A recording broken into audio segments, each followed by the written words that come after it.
안녕하세요. 저는 올해 29살이고 얼마 전까지만 해도 대학 시절부터 6년을 만나온 남자친구와 결혼을 준비하고 있던 예비신부였습니다.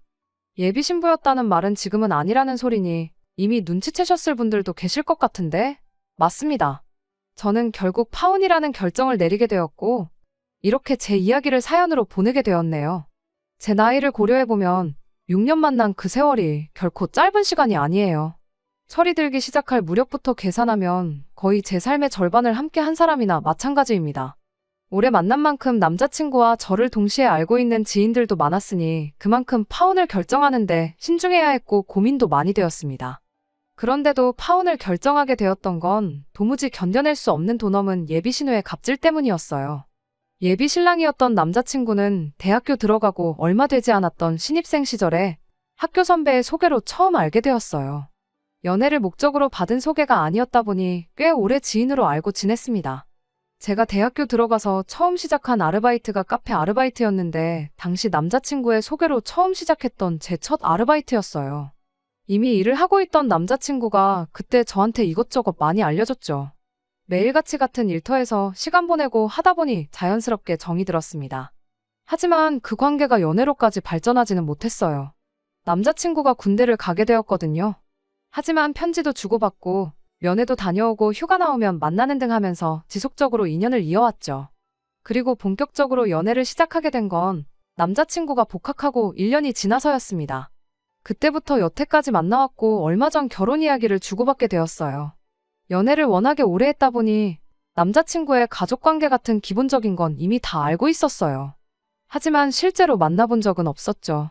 위로 나이차가 조금 있는 누나가 있는 것도 알고 있었지만 실제로 만나볼 때까진 정말 결혼이 둘만 좋아서 하는 게 아니라는 걸 뼈저리게 깨닫게 되었습니다. 취직하기 전까지 저는 계속 카페에서 아르바이트를 했었어요. 처음 아르바이트를 시작한 건 대형 프랜차이즈였는데 계속 일하다 보니 다른 데는 어떻게 운영하나 궁금해져서 이곳저곳 돌아다니면서 일을 했습니다. 그렇게 자연스럽게 카페 일에 흥미를 갖게 되었고 이 바닥이 어떻게 돌아가는지도 대충 알게 되었죠. 좋은 대학 나와서 좋은 데에 취직하는 게 당연한 목표처럼 살아왔고 실제로 대학 졸업 후에는 제법 괜찮은 직장에 취직도 했었습니다. 하지만 제 월급은 아르바이트를 할 때보다 몇 배가 늘었는데 회사 일이 저랑 잘 안 맞았던 건지 도무지 행복하지가 않더라고요. 친구들은 배부른 소리를 하고 있다며 저한테 뭐라고 한마디들 했지만요. 하지만 시간이 갈수록 아무리 생각해봐도 이 길은 내가 갈 길이 아니라는 생각이 들었습니다. 그때부터 제 카페를 운영해야겠다는 꿈을 키워나갔어요. 부모님 돈으로 편하게 공부해서 대학까지 졸업했으니 더는 부모님께 신세 지는 건 말도 안 된다고 생각했고 그때부터 미친 듯이 월급을 모으기 시작했습니다. 다행히도 벌이가 꽤나 괜찮았던 회사를 다녔었고 현장직의 감을 잃지 않기 위해서 퇴근 후에는 밤 12시까지 집 근처 대형 프랜차이즈 카페에서 일도 했다 보니 사실상 투잡이나 마찬가지였기에 돈을 모으는 건 수월했어요. 몸은 피곤하긴 했지만 제 꿈을 생각하니 힘든 것도 모르고 일을 했네요. 그리고 결국 얼마 전 제 카페를 열 수 있게 되었습니다. 사실 부모님 도움을 조금 받기는 받았어요. 비싼 돈 들여서 좋은 대학 보내놓고 좋은 회사 취직시켜놨더니 장사한다고 회사 그만두겠다는 저를 처음에는 이해 못하셨는데 요 근래 제가 투잡까지 뛰어가며 목표를 위해 열심히 하는 걸 보고서는 제 진심을 인정해주시고 도와주셨습니다. 도와주셨다는 게 그냥 큰 돈을 저한테 주셨다는 건 아니에요. 원래도 저희 부모님이 장사를 하셨던 분들이라 계산 하나만큼은 칼 같으신 분들이거든요. 카페 월 수입에서 제가 매달 일정 비율로 부모님께 원금을 갚는 식으로 자금을 대주셨던 겁니다. 대신 이자는 받지 않기로 했고요. 저도 그 편이 훨씬 부담이 덜하니 좋았습니다. 잠도 줄여가며 투잡 뛰고 아주 난리도 아니었었는데 카페를 차리니 열자마자 장사는 좀 안 될지라도 마음의 여유가 생기더라고요. 그리고 그때쯤에서 남자친구도 저에게 청혼을 해왔습니다. 신입생 때부터 알았고 대학교 때부터 6년을 만나왔으니 거의 10년 인연이었죠. 그렇다 보니 저희 주변 사람들도 당연히 둘이 결혼을 할 거라고 생각하고 있었어요. 저 또한 6년 연애하면서 속 한 번 썩인 적 없던 남자친구에게 확고한 믿음이 있었기에 조건, 이런 건 따져보지도 않고 남자친구의 청혼에 알겠다 했고요. 각자 집에 서로를 소개시키고 얼마 지나지 않아서 양가 상견례가 있었습니다. 상견례 중 저희 어머니께서 먼저 말씀을 꺼내셨죠. 형식적인 예물예단은 건너뛰고 차라리 그 돈으로 애들 뭐 필요한 거나 하나 더 해주는 게 어떠시겠냐고요. 예비 시부모님도 그 말에 동의하는 분위기였어요.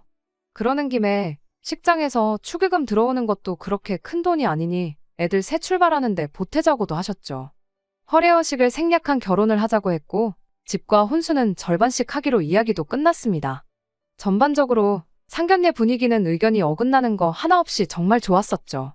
네, 시부모님 되실 분들도 남자친구처럼 참 좋은 분이다 싶었어요. 좋은 부모 밑에 좋은 자식 나는 거라는 생각이 들었지만 예비 신우를 만나보고 나니 또 무조건 그런 건 아닌가 보다 하는 생각도 들었습니다. 정말 같은 한 가족이 맞나 싶을 정도로 너무나도 색깔이 다른 사람이었거든요. 예비 신우가 위치는 어떻게 알았는지 한 번은 제 카페에 찾아온 날이 있었어요. 제 가게가 번화가에 위치해 있는 그런 곳이 아니거든요. 프랜차이즈 카페도 아니고요. 예비 신우가 이쪽 동네에 연고가 있을 리도 만무했죠. 커피 한 잔 마시러 온 건 아닐 테고 지나가다 들른 건 더더욱이 아닐 거라 생각했습니다. 한 번 보면 두 번 다시 까먹지 못할 강한 인상이라 가게에 들어오는 걸 보고 단번에 예비 신우임을 알아차렸어요. 말했던 대로 여긴 왜 왔나 싶었죠. 예비 신우는 저한테 인사 대신 나 알지? 하고 말을 건네고는 커피는 설탕 많이 넣어서 한 잔 맛있게 부탁한다더라고요. 너무나도 자연스럽게 돈은 안 내도 되지? 하고 묻길래 그러시라 했습니다. 커피를 내주고 저는 다시 자리로 돌아가려는데 이리 좀 와서 앉아보라고 하더라고요. 오늘 할 이야기가 있어서 찾아온 거라면서 말이죠. 그런데 그때 당시 카페에 일하는 사람이 저밖에 없던 상황이었어요. 손님은 거의 없었지만 그래도 언제 들어올지 모르는데 자리를 비우고 싶지 않았죠. 하지만 예비 신우는 아랑곳하지 않고 손님 오면 바로 보내줄 테니 와서 앉아보라고 막무가내로 나오더군요. 하는 수 없이 예비 신우한테 붙잡혀서 자리에 앉았습니다. 그래도 시원시원하게 쓸모없는 말 한마디 하지 않고 단도직입적으로 본론부터 이야기를 하더라고요. 상견례 당시에는 저희 부모님도 계셨고 자기 부모님 체면도 챙기고 해야 하니 따로 말을 꺼내지 않고 그냥 옆에서 듣고만 있었답니다. 그런데 아무리 생각해도 이건 짚고 넘어가는 게 맞는 거라는 생각이 들어서 이렇게 제 일터까지 찾아온 거라고요. 결론만 짧게 말하자면 아무리 요즘 반반 결혼이 추세라지만 그래도 형편 괜찮은 집에서 좀 더 부담하는 게 이치에 맞는 거라는 소리였어요. 저는 이때까지만 해도 신우가 어떤 사람인지 여긴 왜 왔는지 그 의도를 몰랐기 때문에 솔직하게 부담을 더하는 게 무슨 말인지 잘 이해가 가질 않는다고 대답했습니다. 저랑 남자친구 둘뿐만 아니라 양가 부모님들까지 반반 결혼하는데 서로 동의한 상황이지 않냐. 그런데 이제 와서 우리 집이 너네 집보다 더 잘 사니까 반반하지 말고 6대4, 7대3 하자고 말하라는 거냐고요. 예비 신우는 자기가 그런 뜻으로 한 말이 아니라면서 저보고 잘 좀 생각해보랍니다. 설마 양가 부모님이 있는 자리에서 이미 결론 지은 이야기를 어떻게 바꿀 수 있겠냐고 하더라고요. 그때까지도 예비 신우가 도무지 무슨 이야기를 하는지 도저히 이해가 가질 않았죠. 예비 신우는 반반 결혼한다고 해서 세상 누가 10원 단위까지 딱 절반해서 결혼을 하겠냐고 말을 하더군요. 그냥 유도리 좀 부리면 얼마든지 성의 표시를 할 수 있는 거 아니겠냐고 열변을 토하더라고요. 당최 무슨 소리를 하는 건지 도무지 모르겠다 싶었는데 정말 구세주같이 그때쯤부터 손님이 가게로 들어오기 시작했어요. 덕분에 자리에서 일어날 수 있었죠. 피크타임일 때라 손님들이 연속해서 계속 들어오고 있었고 예비 신우도 더는 기다리기 싫었는지 자리에서 그냥 일어나 버렸어요. 손님 주문 받고 있는데 그런 건 아랑곳하지도 않고 새치기를 하더니 카운터 위에 종이를 하나 휙 던져놓고 가더라고요. 깜짝 놀라서 이게 뭐냐는 표정으로 예비 신우를 쳐다봤더니 예단 목록이니까 쭉 훑어보고 참고하라고 하고는 자리를 떠나더군요. 주문하던 손님도 가게를 나가는 예비 신우를 어이없이 쳐다봤어요. 제 앞에 던지듯이 두고 간 예단 목록을 보더니 자기가 좀 봐도 되겠냐고 물어보시더라고요. 그래서 그러시라고 했는데 그 손님분이 종이를 보고 소리내서 웃으시더니 저한테 종이 돌려주면서 원래 내가 오지랖 부리는 성격은 아닌데 생각 잘해보라고 조언 한마디 해주시더라고요. 밀려드는 손님분들 주문이 다 끝나고 겨우 한숨 돌릴 시간이 돼서 예비 신우가 적어준 예단 목록을 봤어요. 그걸 예단 목록이라고 부르긴 조금 그랬어요. 그냥 자기 갖고 싶은 것들만 쭉쭉 적혀 있었거든요. 분수에 맞지도 않는 명품 가방에 지갑이며 옷과 구두까지. 그냥 그 명품 브랜드로 위아래 한 벌 쭉 빼입고 싶은 건가 싶었네요. 형편 나은 집에서 좀 더 해야 한다는 소리가 반반 결혼은 이미 부모님들끼리 그렇게 하기로 정했으니 어쩔 수 없지만 나한테는 사비를 털어서라도 성의 표시를 해라. 뭐 이런 소리였던 거였죠. 거기 적혀있는 명품들의 액수가 얼마이건 간에 금전적인 면에서는 솔직히 내야 하면 못 낼 액수는 아니었지만 말도 없이 찾아온 것 하며 자기 할 말만 하고 종이 한 장 집어던지고 갔던 태도하며 그런 것들이 마음에 안 들더라고요. 이게 말로만 듣던 시짜짓, 신호 갑질인가 싶었어요. 어이가 없어서 그대로 남자친구한테 전화했어요. 오빠네 누나가 내 가게까지 찾아와서 예단 목록이랍시고 자기 갖고 싶은 거 적어서 던져놓고 갔는데 이거 오빠네 집에서도 다 알고 있는 이야기냐고요. 남자친구가 제 말을 듣기가 무섭게 우리 누나가 거길 왔다 갔냐며 미안하다고 하더라고요. 무슨 일이 있었는지 자세한 이야기는 시작도 하지 않았지만 누나가 왔다 갔다는 사실만으로도 바로 미안하다 사과를 하는 거 보니 남자친구도 이미 자기 누나가 어떤 사람인지 대충은 알고 있는 듯 싶었습니다. 일단 자기가 누나랑 말해보겠으니 신경 쓰지 말고 있으라고 하더라고요. 그래서 그런가 보다 하고 알아서 잘 해결하겠거니 싶었습니다. 그런데 새벽 1시에 모르는 번호로 전화가 걸려왔어요. 일부러 안 받고 있으니 누가 이기나 보자는 식으로 계속 전화가 걸려와서 결국 전화를 받았습니다. 전화를 건 주인공은 예비신우였어요. 나중에야 알게 된 건데 저한테 전화하겠다고 동생 잠들 때까지 기다렸다가 몰래 핸드폰 비밀번호 풀어서 제 번호를 알아냈던 거더라고요. 아무튼 전화를 처음 받았을 땐 진짜 장난 전화인가 싶었어요. 제가 잠결이기도 했고 전화 받자마자 다짜고짜 야, 너 하면서 뭐라 알아듣지 못할 소리를 혼자 짓거리고 있었거든요. 그걸 왜 동생한테 그걸 다 말을 했냐고 내가 직접 찾아가서 좋게 좋게 말해주니까 너 내가 아주 만만해 보이냐 어쩌냐 뭐라고 따지는데 그때서야 전화한 사람이 예비신우였다는 걸 알았네요. 남자친구한테 전화했었을 때 이미 남자친구 반응 보고 이 예비신우라는 사람이 제정신은 아니라는 걸 대충 짐작하고 있던 상황이었다 보니 괜히 일 크게 만들기도 싫고 또 한참 자던 중에 깨서 받은 전화라 너무 피곤하기도 해서 더 분위기 험해지기 전에 먼저 져주는 척 나갔습니다. 생각해보니까 상견례 때 저희 집에서 예물 예단하지 말자고 했고 어머님 아버님도 알겠다 하고 축의금도 애들 주자는 식으로 이야기하지 않았었냐고. 그런데 생각도 못한 예단 이야기가 나와서 남자친구한테 확인차 물어본 거라고 대답했어요. 그랬더니 저보고 말 잘했다고 부모님들끼리만 이야기한 것부터가 문제라고 하더라고요.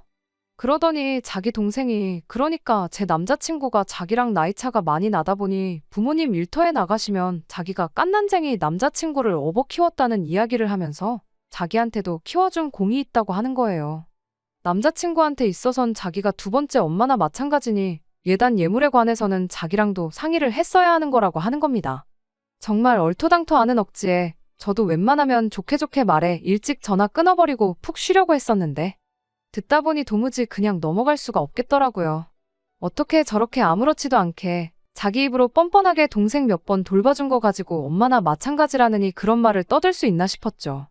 예비신우가 남자친구랑 나이 차이가 많이 나긴 하는데 그래봐야 고작 6살 차이예요. 예비시 부모님이 아무리 일 때문에 바쁘셨어도 그렇지 갓난쟁이 아들을 6살밖에 안 된 딸한테 맡겨놓고 일터에 나가시진 않았을 거 아니에요? 뭐 진실 여부는 사실 궁금하지도 않고 중요한 것도 아니니 그냥 넘어갔어요. 대신 예비신우한테 원하는 대로 해주겠다 했죠. 무슨 말하는지 잘 알겠다고 적어준 예단 리스트에 적힌 대로 해달라는 대로 제가 다 해주겠다고 했어요. 혹시 덜 적은 게 있다면 지금 말해달라고 했죠. 예비신우는 이게 웬 떡이냐 하는 반응이었습니다. 애써 머릿속에 브랜드가 뭔지 제품명이 뭔지도 잘 기억 안 나는 걸 짜내서 말해주더라고요. 마지막에 가서는 이름을 기억해내는 것도 귀찮았는지 현금 해단으로 1,000만 원 정도 준비하면 좋겠다는 말까지 하더라고요.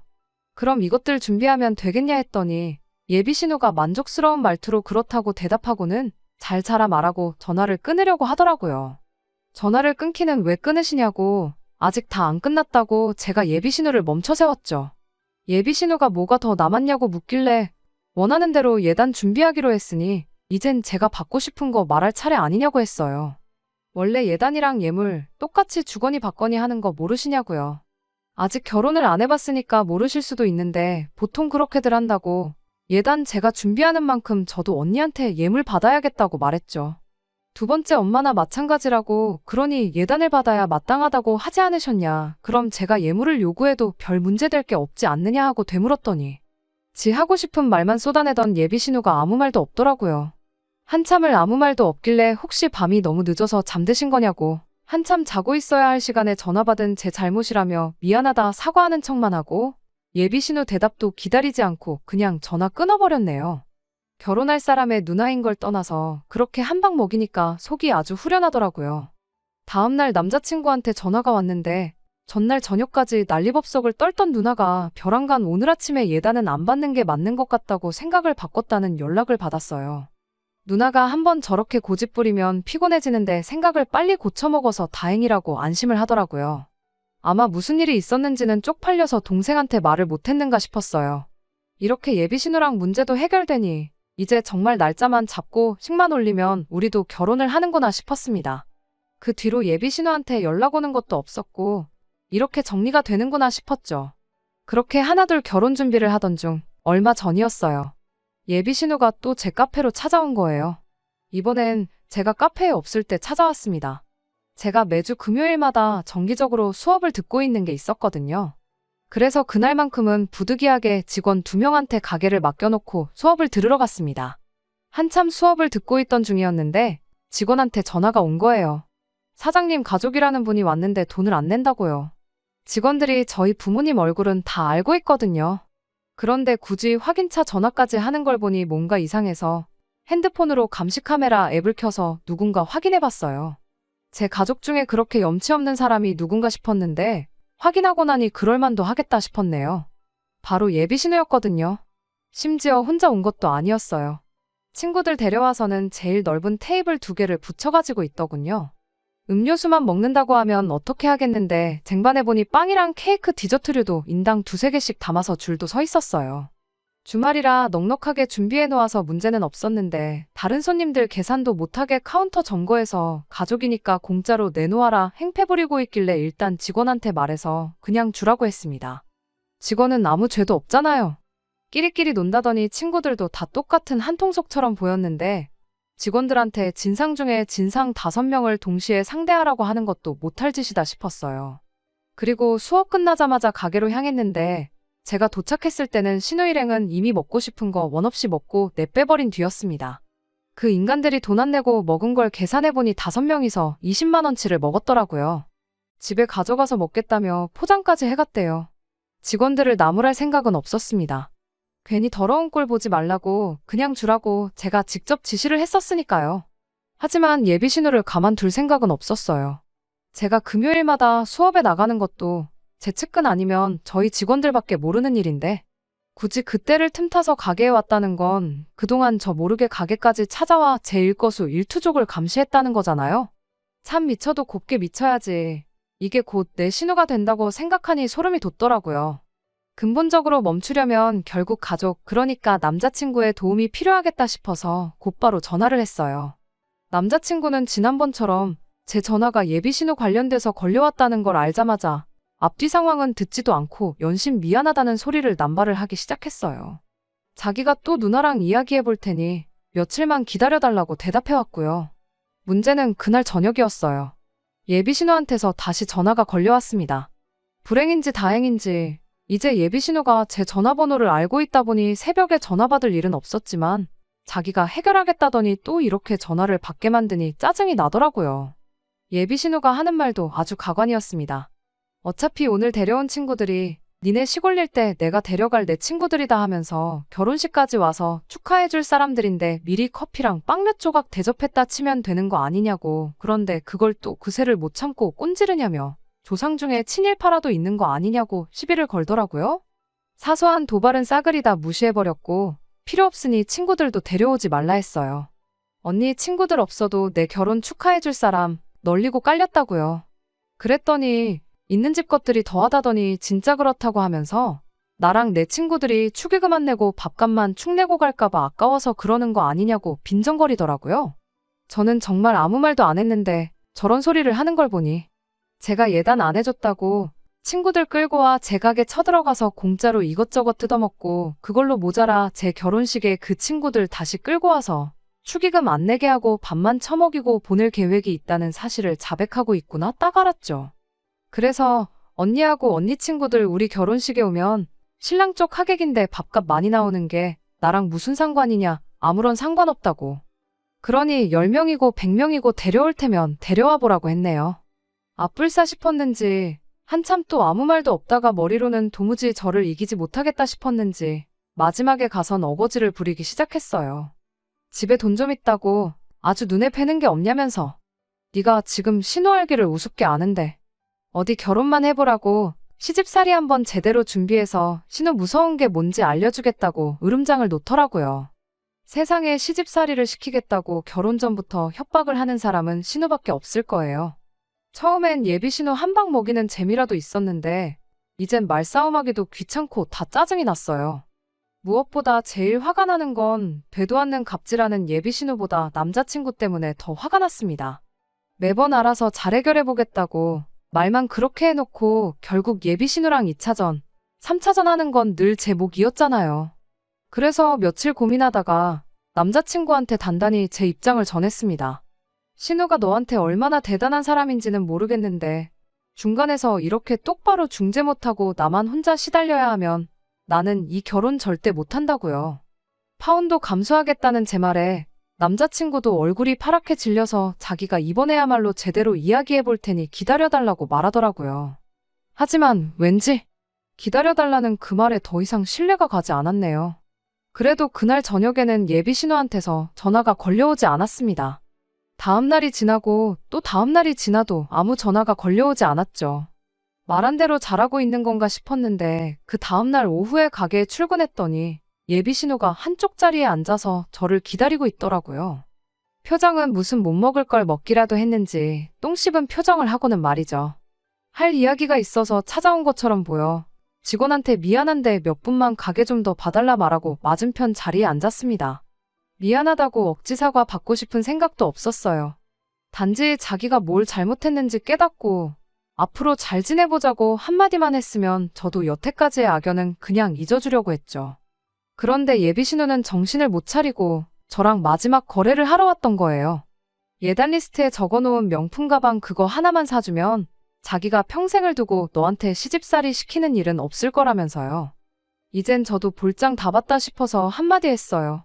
마음에서 우러나지도 않는데 자꾸 해달라고 해봐야 나는 언니한테 단돈 100원도 쓰고 싶은 생각 없으니 그만 포기하라고요. 그랬더니 자기가 동생 얼굴 봐서 한번 참고 결혼 허락해주러 왔더니 말하는 싸가지 좀 보라며 들고 일어서더군요. 그러더니 제 머리끄댕이를 붙잡았어요.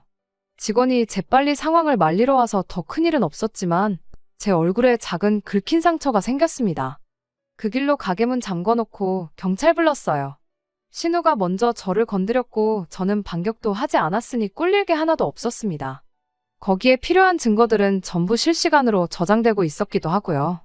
경찰서 가서 신우랑 같이 조서 쓰고 있는데 남자친구랑 예비시 부모님이 후다닥 들어오더라고요. 예비 시어머니가 제 얼굴에 난 상처를 보고 미안해서 어쩌냐고 결혼식 때 흉이라도 남아있으면 어떡하냐고 걱정을 해주시더라고요. 그래서 거기다 대고 걱정 마시라고 했어요. 저는 이 결혼 못하겠다고 오늘부로 파혼이라고요. 남자친구한테는 다음 주까지 예약해놓은 거 전부 취소할 테니 그렇게 할라 말하고 위약금이 필요할 수도 있으니 말하면 말하는 대로 늦지 않게 돈이나 보내달라고 말했습니다. 파혼이라는 말에 예비 시어머니는 뒷목부터 잡으셨고 남자친구는 제 말 끝나기가 무섭게 제 앞에 무릎을 꿇고 빌더라고요. 누나 일은 미안한데 결혼하면 나랑 사는 거지 누나랑 사는 거 아니지 않냐고. 제발 한 번만 봐달라고 비는데 뭔가 잘못 생각하고 있는 것 같다고. 오빠네 누나 일로 짜증이 난 건 맞지만 파혼을 결심하게 만든 건 오빠 때문이라고 정정해줬습니다. 언니가 처음 내 가게를 찾아온 것부터 오빠가 주소를 알려줬던 거 아니냐, 언니가 어떤 방법을 썼던 간에 내 전화번호 알아낸 것도 오빠 통해서지 않느냐고요. 솔직히 자고 있을 때 몰래 번호 훔쳐갔다는 것도 믿기지가 않는다고 했어요. 몇 번을 부탁해도 누나랑 이야기해보겠다고만 하지 해결한다고 말한 것 중에 말처럼 된 게 뭐가 있냐고 따졌죠. 결국 오빠는 누나 모시기는 그런 사람이라고요. 지금부터 이런데 결혼하면 얼마나 더 하겠냐고.